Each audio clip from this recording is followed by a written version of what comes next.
শশাঙ্কের রাজধানীর নাম কি?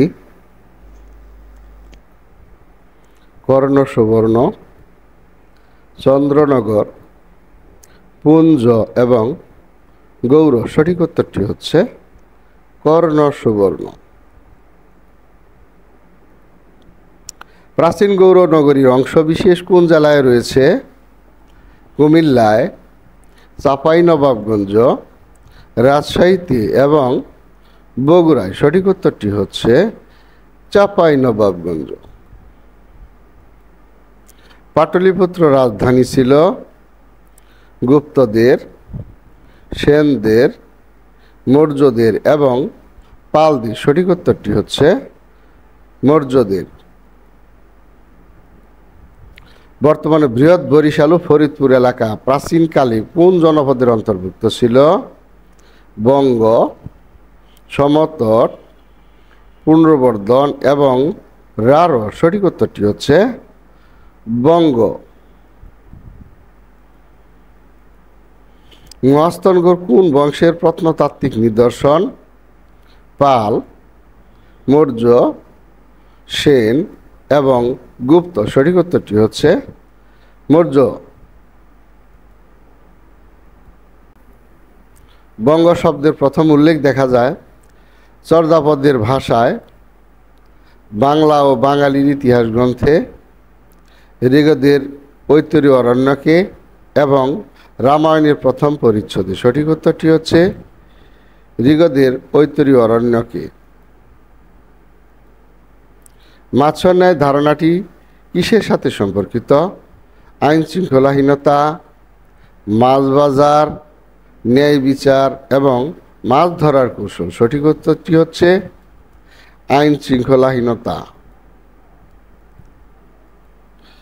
কলিন্য প্রথা বাংলায় প্রবর্তন করেন লক্ষণ সেন, বল্লাল সেন, বিজয় সেন এবং শ্রী চৈতন্যদেব। সঠিক উত্তরটি হচ্ছে বল্লাল সেন।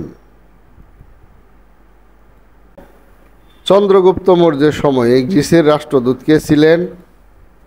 ফাহিয়েন, হিউয়েনসাং, মেগাস্থিনিস এবং সেলুকাস। সঠিক উত্তরটি হচ্ছে মেগাস্থিনিস। পাল বংশের প্রথম রাজা কে?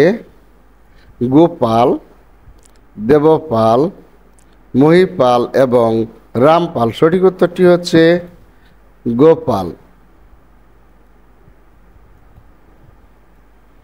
বাংলার প্রথম স্বাধীন সার্বভৌম রাজা কে ছিলেন? ভাস্কর বর্ধন, শশাঙ্ক, গোবর্ধন এবং দেবনাথ। সঠিক উত্তরটি হচ্ছে শশাঙ্ক।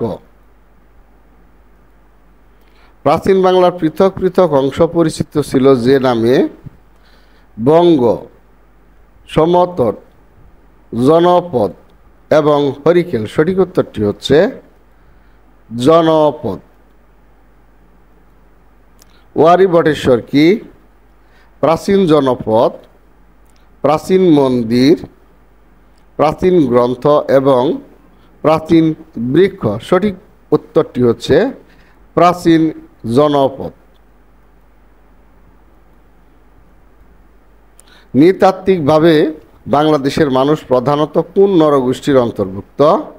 অ্যালপাইন, আদি অস্ট্রেলীয়, নার্কিড এবং মঙ্গোলীয়। সঠিক উত্তরটি হচ্ছে আদি অস্ট্রেলীয়। মহাস্থানগড়ের পুরাতন নাম কি?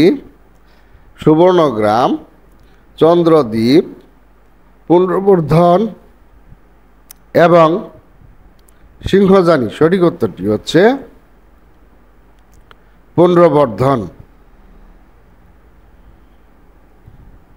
বাংলাদেশের কোন বিভাগে বরেন্দ্র ভূমি অবস্থিত? রাজশাহী, সিলেট, খুলনা এবং বরিশাল। সঠিক উত্তরটি হচ্ছে রাজশাহী।